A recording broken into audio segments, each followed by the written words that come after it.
Hi my dear students, मैं आपका Ravi sir. आज हम आपको देखिए जो 10th की केमिस्ट्री पढ़ा रहे हैं, उस 10th की केमिस्ट्री में आपको मैंने बताया कौन सा चैप्टर चल रहा है, रासायनिक अभिक्रिया एवं समीकरण।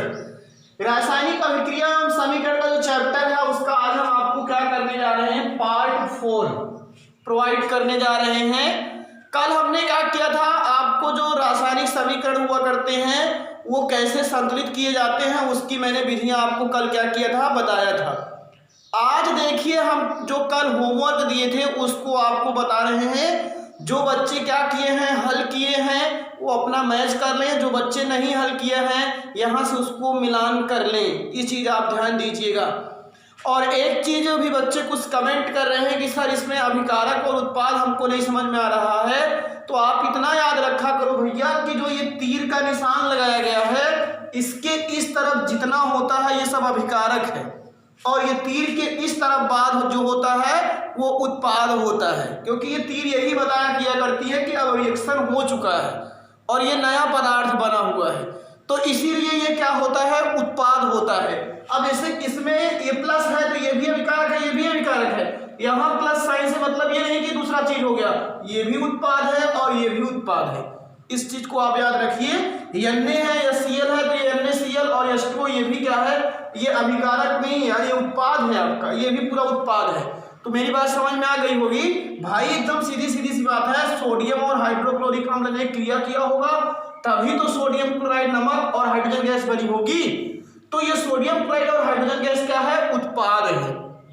चलिए अब हम देर नहीं करते हैं और अब हम इन इक्वेशन को बराबर किया करते हैं। और आप सभी लोग अगर इस YouTube चैनल पर नए नए हैं तो आप सब लोगों से एक मेरी बहुत ही जान लीजिएगा गुजारिश है कि आप सब लोग अपने YouTube चैनल पर Ravi institute chemistry and biology channel को सब्सक्राइब कर लीजिए, जिसमें आने वाले समय में आपको पूरी केमिस्ट्री की क्लास यहाँ पे आपको हम प्रोवाइड करेंगे। केमिस्ट्री पहले पूरी हम खत्म करेंगे, उसके बाद पूरी बायोलॉजी को खत्म करेंगे, ये नोट कर लीजिएगा। इसीलिए आपके लिए हमारी क्लास बहुत बहुत इंपॉर्टेंट होगी, और उन बच्चों के लिए खास तौर से जो पढ़ना चाहते हैं और कुछ फ्यूचर में करना चाहते हैं। तो इसीलिए आप अपने साथ साथ ही अपने फ्रेंड्स की भी हेल्प कीजिए, और जो चीज़ें ना समझ में आए कमेंट कीजिए, इस चीज़ को आप ध्यान दीजिए। और हाँ, वीडियो अगर आप सीरियल से देखेंगे तो मैं गारंटी के साथ कह रहा हूँ कोई ऐसी बात नहीं होगी जो आपको समझ में नहीं आएगी, और अगर आप बीच बीच में वीडियो कूद करके देखेंगे तब आप गलत कमेंट करेंगे। इसीलिए आपको बता रहा हूँ, ध्यान दीजिए सब लोग। अब आपको बता रहे हैं यहाँ पे फास्फोरस है, ये ऑक्सीजन है, और ये फास्फोरस पेंटोक्साइड है। मैंने कल बताया भी है, देर नहीं करेंगे इसमें। अब देखिए मैंने इधर बताया फास्फोरस की संख्या 1 है, इधर कितनी है, चलो आंसर, इसका आंसर यहाँ पे लिख रहा हूँ। P+O2 चेंजेस P2O5, ये इक्वेशन है। आप इसको लिखे हो ब्लैक पेन से, इसको ब्लू पेन से लिखिएगा, नीली पेन से। अब यहाँ 2 फास्फोरस है, यहाँ 1 है, तो अब आप चुपचाप यहाँ कितने से गुणा कर दोगे, पहले 2 से। क्यों? क्योंकि इधर फास्फोरस अब 2 हो गया, इधर भी फास्फोरस कितना हो गया, 2। अब आइए ऑक्सीजन देखिए, ऑक्सीजन यहाँ पे 2 है और यहाँ कितनी है, 5। इसके अलावा कोई और यौगिक नहीं है, मतलब एक ही एटम में अब 5 ऑक्सीजन है, इधर 2 है। तो अब आपको 2 और 5 ये विषम संख्याएं हैं, सम संख्या होती तभी। तो आपको मैंने बताया था जब ऐसा मामला हो तो आप ऐसी संख्या का चुनाव किया करो कि जिससे गुणा करें तो दोनों चीजें बराबर हो जाएं। तो आप देखो ये 2 है और 5 है, तो 5 और 2 का कॉम्बिनेशन कहाँ बनेगा, 5 दूना 10, 10 पे बनेगा। ऐसे गुणा कर दिया करो आप समझ के। तो अब हमको क्या करना है, किसी तरीके से इधर भी 10 कर लें, किसी तरीके से इधर भी 10 कर लें, तो हमारी ऑक्सीजन वाला प्रॉब्लम क्या हो जाएगी, समाप्त हो जाएगी। तो अब देखिए यहाँ पे 2 है, कितने से गुणा कर दें, 10 हो जाएगा 5 से, तो 5 और दूना कितना हो गया भैया, 10।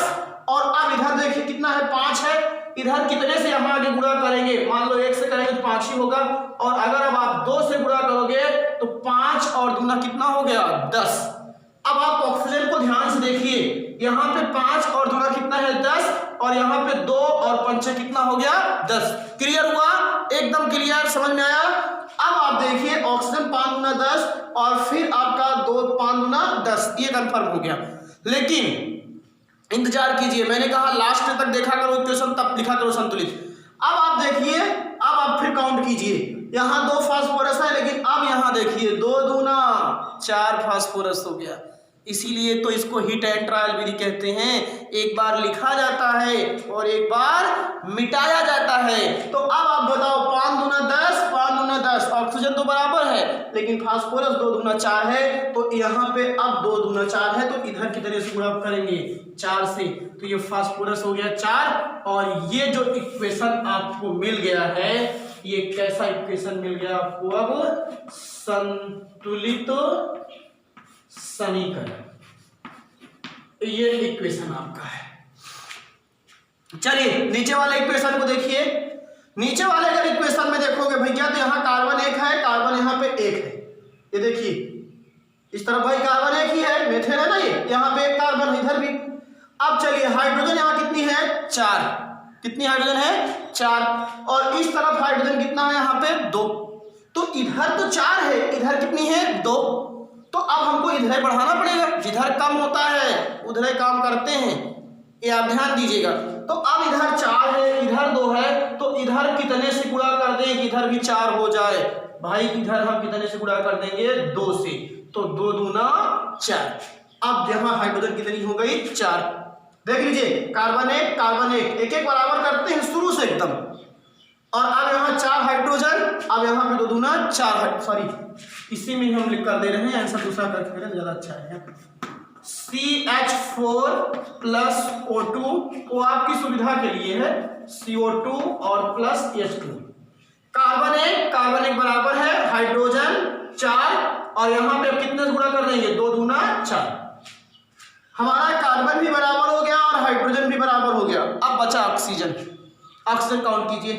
ऑक्सीजन देखिए इधर 2 है, इधर कितना है टोटल, कितना है इधर 2 है, और इस साइड कितना है राजू, यहाँ पे देखो 2 है, और अब इसको भी तो काउंट करेंगे, तो इधर यहाँ 2 और ये देखिए लगा ही है, यहाँ पे मानते हैं 1, तो ये 2 और ये 2 कितना हो गया है 4। इस तरफ 4 ऑक्सीजन है और इस तरफ मात्र 2 ऑक्सीजन है, तो इधर 4 है इधर 2 है, तो अब हमको इधर ज्यादा है इधर कम है, इधर सही करेंगे, तो यहाँ पे 4 लाना है हमको, इस तरफ 4 है ना, ये 2 यहाँ पे है 2 यहाँ पे, तो अब इधर भी 4 लाना है, तो 4 लाने के लिए हम इधर कितने से गुणा कर दें कि 4 हो जाए, 2 है हमारे पास, 2 से गुणा कर दीजिए, 2 दूना 4। अब एक बार आप सबको देख लीजिए चेक करके, कार्बन 1 हाइड्रोजन 4, हाइड्रोजन 2 दूना 4, ऑक्सीजन 2 दूना 4, और 2 ऑक्सीजन यहाँ पे है और 2 ऑक्सीजन यहाँ पे है, इसका मतलब इसके साथ गुणा है, ये भी इक्वेशन हमारा क्या हो गया संतुलित समीकरण। ये कैसा समीकरण हो गया राजू आपका संतुलित समीकरण। अब नीचे वाले इक्वेशन को देखिए, जो नीचे वाला इक्वेशन है ये मैं होमवर्क हल करा रहा हूं, ये मेरा काम नहीं था लेकिन आपको शुरुआत है इसलिए समझा रहा हूं, आप छोटे हो भी। अब यहाँ पे सोडियम 1 है, यहाँ सोडियम 1 है, बराबर है, पहले से इक्वेशन एक बार लिख लें फिर वही, यहाँ पे चलिए Na plus HCl changes NaCl plus H2।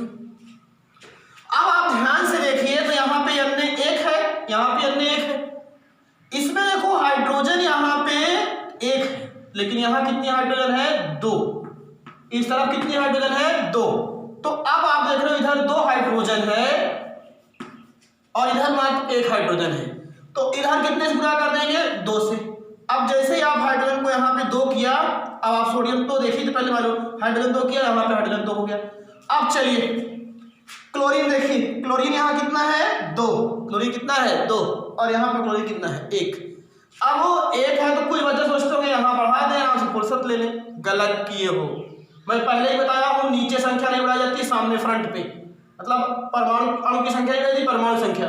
तो अब हम इसमें कितने से गुणा करेंगे 2 से, अब 2 सोडियम भी हो गया, देखो 2 हाइड्रोजन 2 हाइड्रोजन 2 क्लोरीन 2 क्लोरीन, लेकिन अब सोडियम भी कितना हो गया 2, इसलिए यहाँ पे कितने से गुणा कर देंगे 2 से। अब ये भी इक्वेशन क्या हो गया आपका बराबर, ये भी कैसा समीकरण है आपका संतुलित समीकरण। मजा आ रहा होगा आप लोगों को, और मजा आ रहा है तो कमेंट किया करो सभी लोग। और उसके बाद फिर आपको क्या बता रहे हैं, नीचे वाला इक्वेशन देखिए, नीचे वाला इक्वेशन एक बार फिर से इसका आंसर लिखते हैं। आंसर हम जो लिख रहे हैं Mg plus HCl changes MgCl2, इसको कैपिटल में लिखा करो पहले, अच्छा, और प्लस H2, अब इस इक्वेशन को देखिए, तो यहाँ मैग्नीशियम एक है, यहाँ मैग्नीशियम एक है। अब इसके बाद हाइड्रोजन देखिए, यहाँ एक है, यहाँ एक है, इधर कितना है 2, तो इसमें कितने से गुणा करेंगे भैया 2 से। कितने से 2 से। और जैसे ही 2 से गुणा करोगे हाइड्रोजन यहाँ 2 और यहाँ पे ये मैग्नीशियम 1 हाइड्रोजन 2 और यहाँ पे भी हाइड्रोजन 2। अब क्लोरीन देखो यहाँ पे 2 है, यहाँ पे भी 2 है, ये अपने आप बराबर हो गया। तो ये भी कैसा इक्वेशन है, संतुलित समीकरण।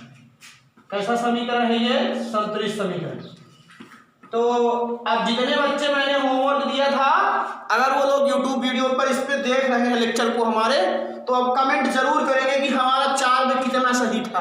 सभी बच्चों से मैं कह रहा हूँ, जितने बच्चे हैं सभी कमेंट करेंगे कि हमारा कितना सही था, 2 सही था कि 3 सही था कि 4। मैं किसी को कुछ कहूँगा नहीं, बस देखूंगा कितने बच्चों को समझ में आ रहा है। ओके चलिए, अब हम क्या किया करते हैं, यहीं से आपको ले चलते हैं इस चैप्टर की आगे टॉपिक की तरफ। और इस चैप्टर का अब आगे का टॉपिक क्या होता है, रासायनिक अभिक्रिया के प्रकार। चलिए ध्यान दीजिए, आगे इरेज कर दे रहा हूं, आप लोग इसको कॉपी में उतार लीजिएगा विधिवत, जैसे आपको बताया हूं। इसको आप लोग ब्लैक पेन से कर दीजिएगा, इसको ब्लू पेन से, और आगे से लिख दिया करिएगा संतुलित समीकरण। आप जितना अच्छा कार्यक्रम करेंगे उतना ही अच्छा होगा।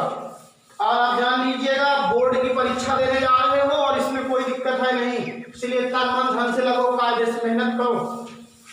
लॉकडाउन में क्लासेस चल रही, इसका आनंद लीजिए। अब यहां पे हम देखो बताने जा रहे हैं रासायनिक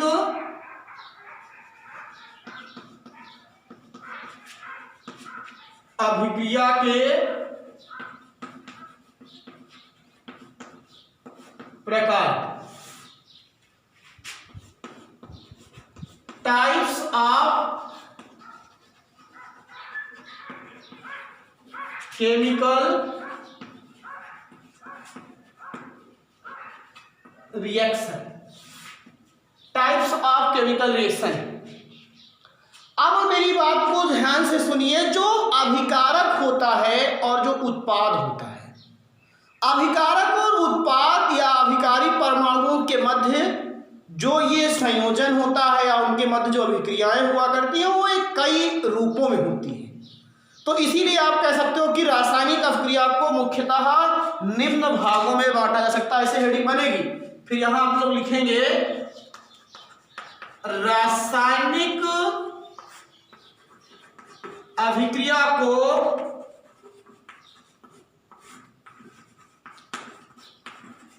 मुख्यतः निम्न भागों में बांटा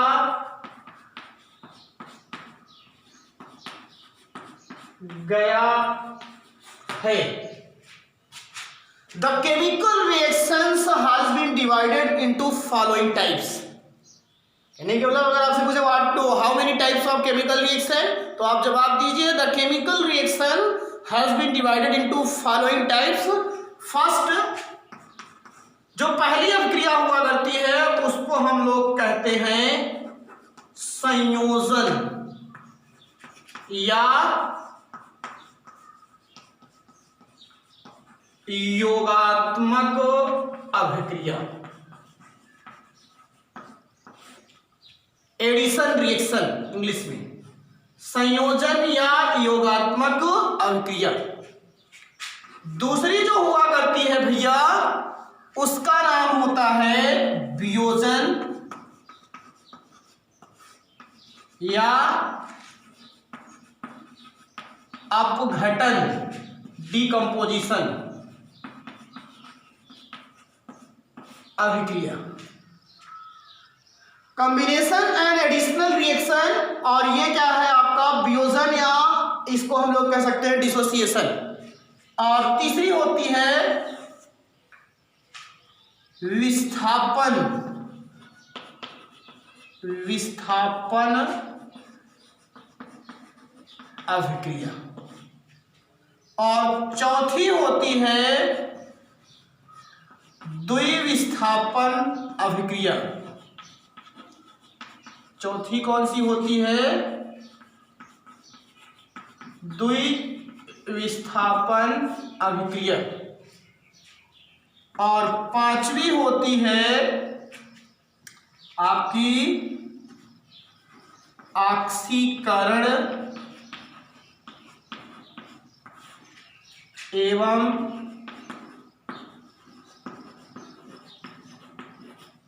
अपचयन अभिक्रिया।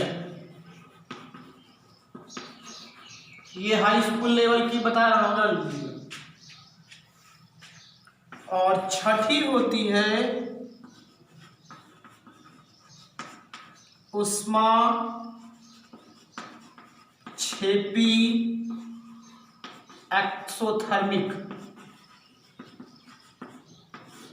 अभिक्रिया। और सातवीं होती है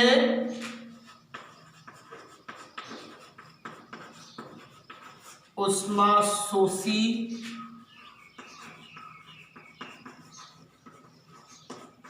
अभिक्रिया। तो अब आपने यहां पे देख लिया होगा कि इतने प्रकार के रिएक्शन हुआ करते हैं और हमको सब पढ़ना है। सबसे पहली होती है संयोजन या योगात्मक अभिक्रिया। मजा आ रहा होगा आपको, बहुत मजा आएगा। बस केवल साथ रहिए बस, और खूब बढ़िया तरीके से पढ़िए। संयोजन या योगात्मक अभिक्रिया। दूसरी है वियोजन या अपघटन अभिक्रिया। सभी बच्चे याद कर लेंगे इसको, इसे 2 मिनट में मेरे साथ ही।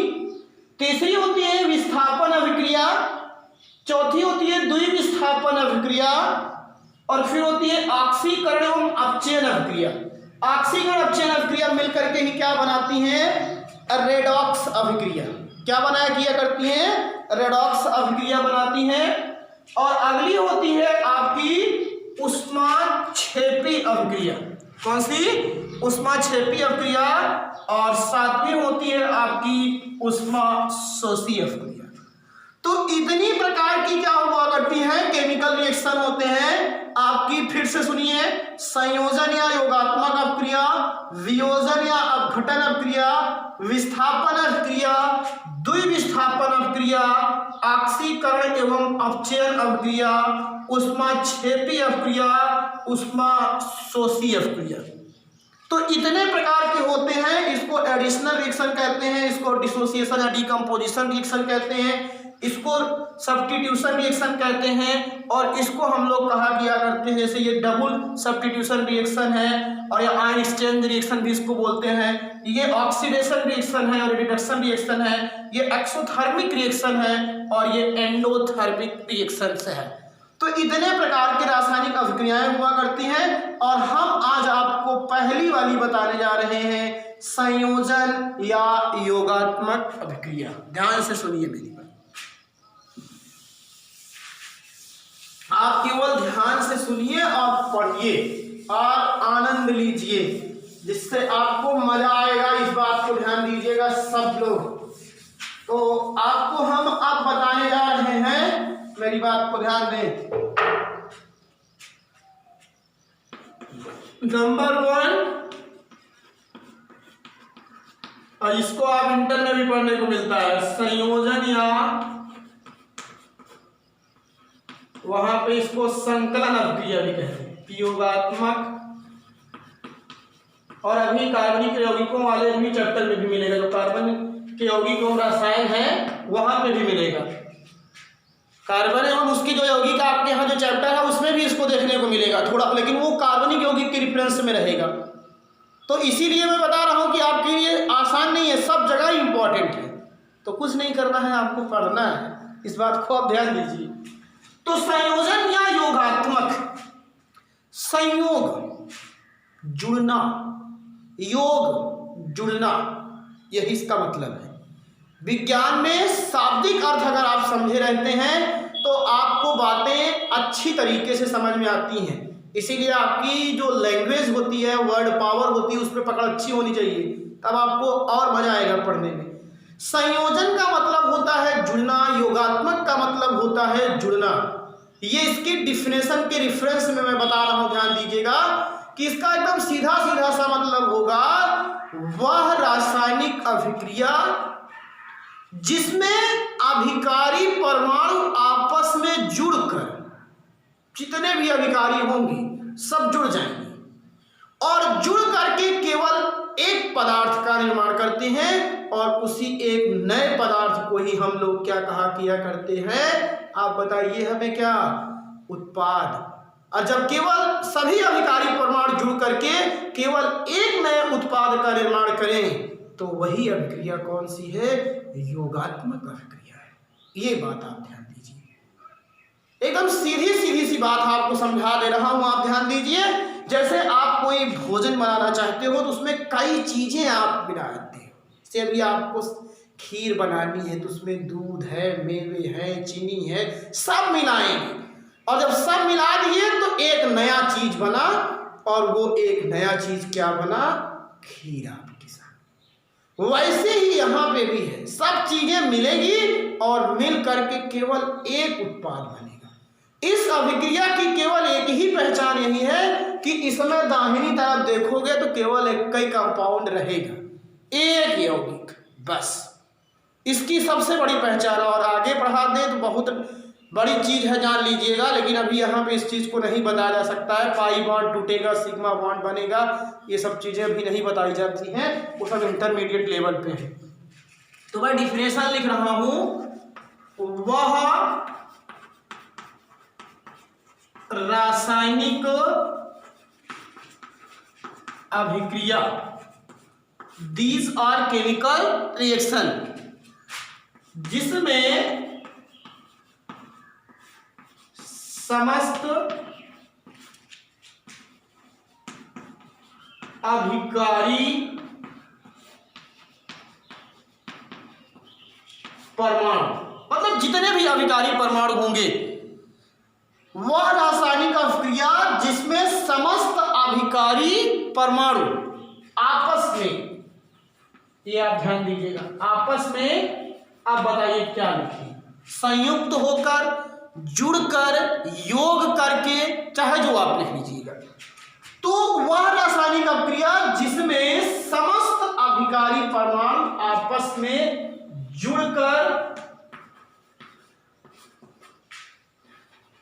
केवल, ध्यान, ओनली वन, केवल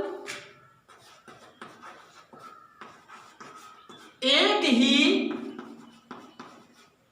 उत्पाद का निर्माण करते हैं, केवल एक ही उत्पाद का निर्माण करते हैं, यही इसकी डिफिनेशन है। वह रासायनिक अभिक्रिया जिसमें समस्त अभिकारी परमाणु आपस में जुड़कर, these are chemicals in which several reactant molecules combine to give only one product is called additional reaction or combination reaction। वह रासायनिक अभिक्रिया जिसमें समस्त अभिकारी परमाणु आपस में जुड़ करके केवल एक उत्पाद का निर्माण करते हैं। कितने उत्पाद का? केवल एक उत्पाद का निर्माण करते हैं, तो उसे हम क्या कहते हैं? योगात्मक अभिक्रिया कहते हैं। ये बात आप ध्यान दीजिए, जितने भी होंगे सब जुड़ जाएंगे और जुड़ करके केवल एक उत्पाद का निर्माण करेंगे, तो उसे योगात्मक अभिक्रिया कहते हैं। अब आपको मैं उदाहरण बता रहा हूं, जैसे ये उदाहरण मैं आपको बता रहा हूं, ध्यान दीजिएगा। जैसे इसका सबसे बढ़िया अगर आपको उदाहरण ध्यान देना है तो इसके कई उदाहरण हैं, आप जान लीजिएगा। कई उदाहरण में जैसे मैं एकदम सीधा सा अगर मैं जनरलाइज कर दूं तो A plus B plus C आपस में मिल जाए वाले क्या D, मतलब ये सब अभिकारक है और अभिकारक सब मिल गए तो मिल करके देखिए यहाँ पे केवल एक उत्पाद बना है। केवल कितना उत्पाद बना है? एक उत्पाद।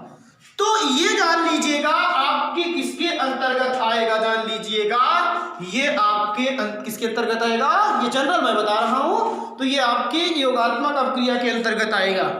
लेकिन अगर आप और अच्छा इसको समझना चाहते हैं उदाहरण के तौर पे, तो जैसे जो आपकी बुकों में दिया गया है H2 प्लस Cl2 और और ये दोनों आपस में मिलते हैं और मिल करके यहाँ किसका निर्माण करते हैं, 2HCl का। ये आपकी क्या है, हाइड्रोजन है। क्या है भैया, ये हाइड्रोजन है। और ये कौन सी चीज है, क्लोरीन है। क्या है ये, क्लोरीन है। और ये आपका क्या है, हाइड्रोजन क्लोराइड या हाइड्रोक्लोरिक, क्या है ये, हाइड्रोक्लोरिक अम्ल। बस अब आप खुद देख लीजिए कि ये हाइड्रोजन और ये क्लोरीन, ये दोनों आपस में जुड़ जाते हैं और ये दोनों आपस में जुड़ करके किसका निर्माण कर देते हैं, हाइड्रोक्लोरिक अम्ल का। और जब ये हाइड्रोक्लोरिक अम्ल का निर्माण कर देते हैं तो अब क्या बन जाता है, केवल देखिए इधर एक उत्पाद बना है। और आप जिससे उदाहरण दिखाना चाहते हैं, एक हो गया।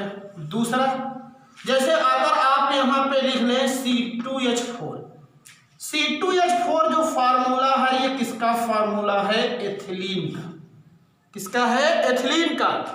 और अगर इसकी अपक्रिया HBr क्या है, हाइड्रोजन ब्रोमाइड। क्या है राजू, हाइड्रोजन ब्रोमाइड। अगर इसकी अपक्रिया हाइड्रोजन ब्रोमाइड से की गई तो यहां पे बनेगा क्या आपका, बोलो। देखो योगात्मक अपक्रिया है, मतलब सभी अभिकारी परमाणु जुड़ जाएंगे और जुड़ करके केवल एक उत्पाद का निर्माण करेंगे। तो यहाँ C2 है ही, अब एक H इधर आ गया, जुड़ेगा। तो यहाँ पे 4 है और 4 एक कितना हो गया, 5। और यह हो गया C2H5, एक H इधर आ गया, C2 और एक H इधर आ गया तो H5 और Br और इससे लिख दीजिए, केवल एक बनेगा बस। Without removals any one molecules to give only one product is called additional reaction. कोई एलिमिनेशन नहीं होगा, कोई लिबरेशन नहीं होगा, ये बात ध्यान दीजिए। और ये जो बना है ये आपके सामने है एथिल ब्रोमाइड। क्या बना आपके सामने, ये एथिल ब्रोमाइड।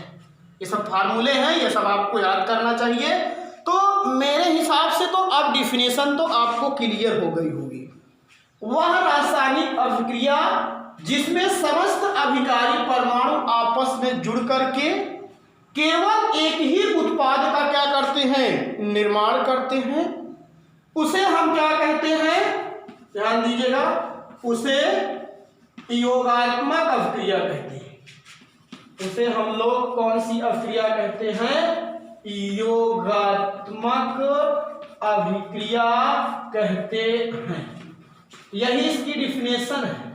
उसे हम लोग क्या कहते हैं, योगात्मक अभिक्रिया कहते हैं।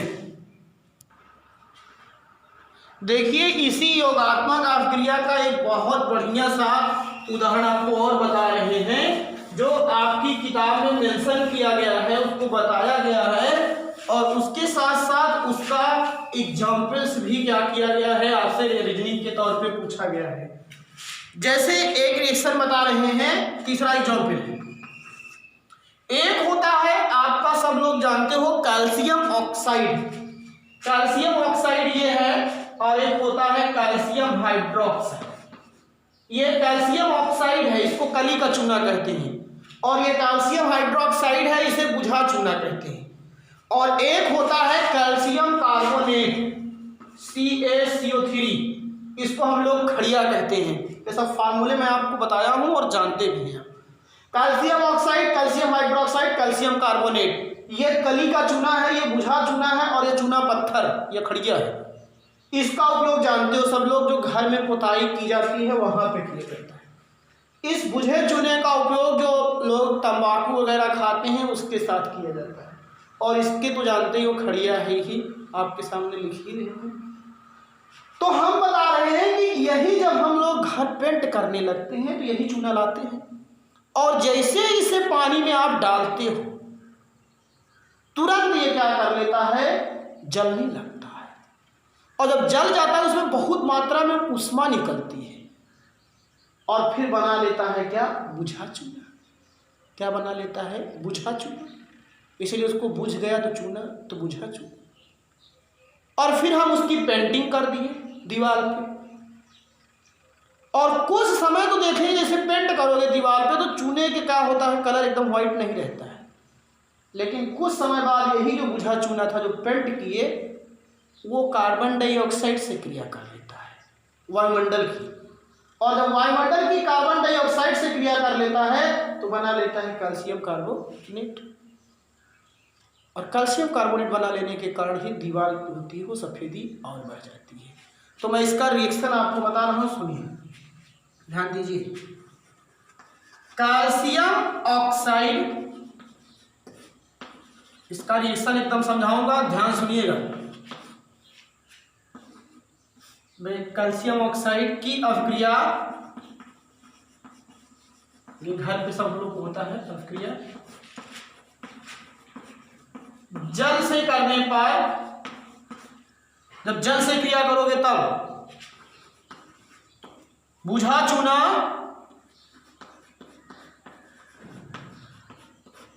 या इसी को हम लोग कहते हैं कैल्शियम हाइड्रोक्साइड,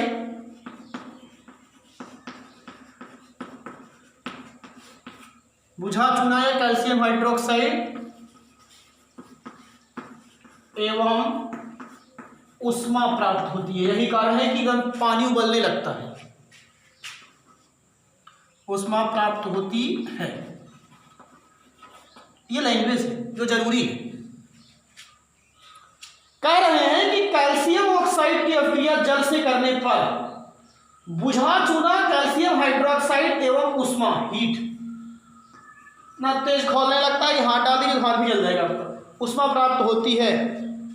अब इसका मैं रिएक्शन लिख रहा हूं CaO, ये है कैल्शियम ऑक्साइड, क्या है राजू आपका ये कैल्शियम और फिर क्या है ये ऑक्साइड। ये आप लोग थोड़ा नाम जब लिखा करो तो अच्छा छोटा कर लिया करो, और प्लस किसके साथ अभिक्रिया की गई है, जल, H2, ये आपका है जल। अब हमने इसकी रिएक्शन को अगर जल से किया, कैल्शियम ऑक्साइड की अभिक्रिया अगर हमने जल से किया तो यहां बना क्या, CaOH का होल ट्वाइस। अब जो ये CaOH का होल ट्वाइस बना, ये क्या है आपका कैल्शियम हाइड्रोक्साइड, और क्या निकलेगी इसके साथ साथ उष्मा, इसके पानी गर्म हो जाएगा। ये है कैल्शियम, क्या है आपका हाइड्रोक्साइड या बुझा चूना, बार बार नहीं लिखिए, कैल्शियम हाइड्रोक्साइड। इतनी चीज पहले एकदम समझ लीजिए विधिवत तरीके से। कैल्शियम ऑक्साइड है कि अभिक्रिया जल से कराने पर बुझा चूना, आप देख रहे हो ये बुझा चूना या कैल्शियम हाइड्रोक्साइड प्राप्त होता है। और यहां पे भी देखो केवल कितना यौगिक है, एक यौगिक, इसीलिए ये भी इस अभिक्रिया के अंतर्गत है, योगात्मक अभिक्रिया। ये दोनों मिल गए और मिलकर के केवल एक उत्पाद बने। उष्मा उत्पाद में ये नोट कर लीजिएगा, उष्मा निकल जाती है बाहर, वो बनी नहीं रहेगी। तो ये जो कैल्शियम हाइड्रोक्साइड है ये आपका भी एक भी किसके अंतर्गत आता है, योगात्मक अभिक्रिया। और ये उष्मा क्षेपी भी अभिक्रिया होती है, आगे बताएंगे जब इसको, क्योंकि इसमें उष्मा भी बाहर निकल रही है। इसलिए कुछ रिएक्शन ऐसे होते हैं जो दो टाइप में चलते हैं, तो ये उष्मा क्षेपी भी है। हाँ, लेकिन कुछ बच्चे को सोचते हैं कि जब आएगा एग्जाम में तो आपको देखना पड़ेगा कि ऑप्शन में दोनों है तो दोनों टिक करिएगा, एक होगा तो एक करिएगा। तो अब आपको हम बता रहे हैं, ध्यान दीजिएगा यहाँ पे कि कैल्शियम ऑक्साइड की अभिक्रिया अगर जल से की गई तो कैल्शियम हाइड्रोक्साइड और उष्मा बनी। ये आपका चूना जो था वो जल करके घुस गया। अब वो पूछा क्वेश्चन क्या जाता है कि जब हम चूने से दीवार की पुताई करते हैं तो उसमें सफेदी कुछ समय बाद आती है, क्यों? ये जवाब आपसे पूछा जाता है। आप पेंटिंग कर देते हो तुरंत सफेदी नहीं आती है। उसका जवाब ये है कि जब हम चूने से क्या किया करते हैं, पेंटिंग किया करते हैं, तो यही बुझा चूना रहता है उस समय। और इस बुझे चूने से पेंटिंग हम करते हैं तो होता क्या है, जान लीजिए, शुरुआत तो यहाँ से हुई है, ये यहाँ पे आ चुके हैं, और ये क्या करता है, वायुमंडल में पाई जाती है कार्बन डाइऑक्साइड। उस कार्बन डाइऑक्साइड से क्रिया करके ये चेंज हो जाता है कैल्शियम कार्बोनेट, मतलब कैल्शियम कार्बोनेट CaCO3 में। और जब कैल्शियम कार्बोनेट में चेंज हो जाता है और इसमें से जल क्या हो जाता है, बाहर हो जाता है, नमी जो थी वो बाहर, और इसीलिए उसका आपकी चमक आ जाती है। अब इसको मैं इसी के नीचे लिख दे रहा हूँ, ये जवाब था। फिर आगे इसके नीचे इसके जवाब दे रहा हूँ, ध्यान दीजिए। कैल्शियम हाइड्रोक्साइड, अब ध्यान दीजिए किससे, वायुमंडलीय, जो वायुमंडल में है, CO2 से क्रिया करके कैल्शियम कार्बोनेट मतलब चूना पत्थर एवं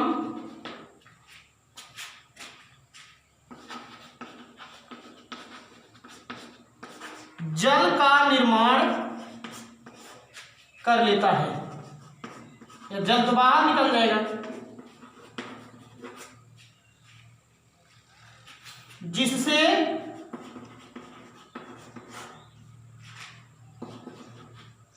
दीवारों पर सफेदी उत्पन्न हो जाती है। मतलब जो ये कैल्शियम हाइड्रोक्साइड है, ये वायुमंडल में भाई एटमॉस्फेयर में कौन सी गैस होगी, कार्बन डाइऑक्साइड। उस कार्बन डाइऑक्साइड से क्रिया करके क्या बना लेगा, चूना पत्थर और जल का निर्माण कर लेता है। अब इसका मैं रिएक्शन इधर लिख दे रहा हूं, आप लोग नीचे लिखेंगे, जो इसका रिएक्शन है मैं नीचे वहां लिख रहा हूं, आप लोग नीचे इसके लिखेंगे। कैल्शियम हाइड्रोक्साइड मतलब ये है आपके साथ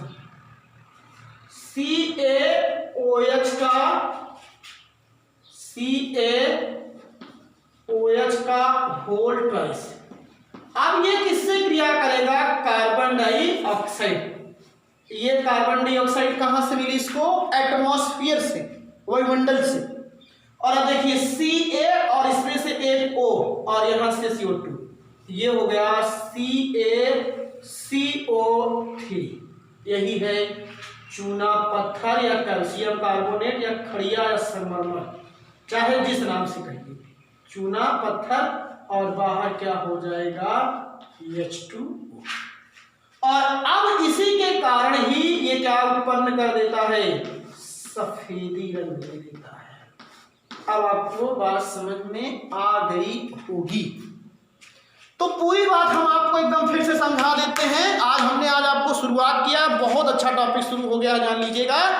वह रासायनिक अभिक्रिया जिसमें समस्त अभिकारिक परमाणु जुड़ करके केवल एक ही उत्पाद का निर्माण करते हैं, उसे योगात्मक अभिक्रिया कहते हैं। और योगात्मक अभिक्रिया, अब जैसे आपसे बताया, मैंने उदाहरण भी दिया था। फिर दूसरा उदाहरण जो आपकी एनसीईआरटी के क्वेश्चन के अकॉर्डिंग है, बुक के अकॉर्डिंग है, कैल्शियम ऑक्साइड की अभिक्रिया अगर जल से की जाती है तो वो क्या करता है, कैल्शियम हाइड्रोक्साइड और उष्मा प्राप्त होती है। ये कैल्शियम ऑक्साइड है और ये जल है, और ये कैल्शियम हाइड्रोक्साइड और ये उष्मा है। अब ये चीज ध्यान दिया करो कि इक्वेशन तुम्हारा बैलेंस भी होना चाहिए। जैसे यहाँ एक कैल्शियम है तो यहाँ एक कैल्शियम है, दो हाइड्रोजन है तो यहाँ पे आपका देखिए कितना हाइड्रोजन है, दो, और ऑक्सीजन, एक ऑक्सीजन यहाँ है, एक ऑक्सीजन यहाँ है, तो यहाँ पे कितनी ऑक्सीजन है, दो, बराबर है इक्वेशन। अगर इक्वेशन बराबर नहीं होता तो आपको सिखा दिया इसीलिए। और अगर ये कोई कहे तो ये आपकी योगात्मक अभिक्रिया नहीं है, ये इसी रिएक्शन के आगे की बात है। जैसे आपसे पूछा गया कि अगर आप चूने से दीवार की पुताई करते हो तो कुछ देर बाद सफेदी क्यों आती है, तो आप उसको जवाब दे सकते हो कि जब हम चूने को जल में डालते हैं तो वो कैल्शियम हाइड्रोक्साइड और उष्मा का निर्माण कर लेता है। लेकिन जैसे ही कैल्शियम हाइड्रोक्साइड क्या करते हैं, उसको पोत देंगे तो वो वायुमंडलीय कार्बन डाइऑक्साइड से क्रिया करके चूना पत्थर मतलब कैल्शियम कार्बोनेट एवं जल का निर्माण कर लेता है, तो नमी तो बाहर हो जाती है। ये रिएक्शन इसमें दिखाया गया, calcium hydroxide, carbon dioxide, calcium carbonate और ये जल, और इसी चूना पत्थर के बन जाने के कारण ही दीवारों में सफेदी जो होती है वो आपको अधिक दिखाई देने लगती है आफ्टर सम टाइम। तो इस तरीके से हमने आज आपको योगात्मक अभिक्रिया का पूरा डिटेल बता दिया, और आई होप आपको पूरी बातें क्लियर होंगी। और सभी बच्चों को इस चीज़ की बात बता रहे हैं कि आप वीडियो को पहले एक बार पूरा देख लिया करिए, क्या बातें मैं पूरा समझाया हूँ। जैसे क्लास में आपको जब नोट्स बनाई जाती है तो आपको पहले पूरी बातें समझाई जाती हैं, तब आप क्या किया करते हो, उसको फिर लिखाया जाता है। तो ऐसे एक बार आप भाई, अगर आप इतना नहीं कर रहे हो, आप घर बैठे आप पढ़ाई कर रहे हो, तो थोड़ा सा तो आप इसके लिए कार्यक्रम कीजिए। अब आप घर से आते, स्कूल यहाँ पे पढ़ाया जाता, तो जो टाइम वहाँ लॉस हो रहा है, थोड़ा पहले स्पीड थोड़ा बढ़ा लिया करिएगा, और बढ़ा करके थोड़ा बाद पूरा वीडियो देख लिया करिए, और उसके बाद फिर नोट्स लेकर के बैठ करके और एकदम सुंदर सुंदर साफ अक्षरों में लिखा करो, और साइड में किताब भी रखे रहा किया करो। बुक भी देखते रहोगे तो आपका दोनों कार्यक्रम अच्छा रहेगा, जिससे आपके अंदर और अच्छा निखार आएगा। तो आज हम आपकी क्लास यहीं पर क्लोज करते हैं। कल की क्लास हम आपको आगे इसके आगे योजन क्रिया को प्रोवाइड करेंगे। थैंक यू, धन्यवाद। आप लोग खुश रहिए, मस्त रहिए, और अपने मित्रों के बीच में इसको शेयर कीजिए, और अच्छा लगे तो लाइक और कमेंट जरूर कीजिए। Thank you.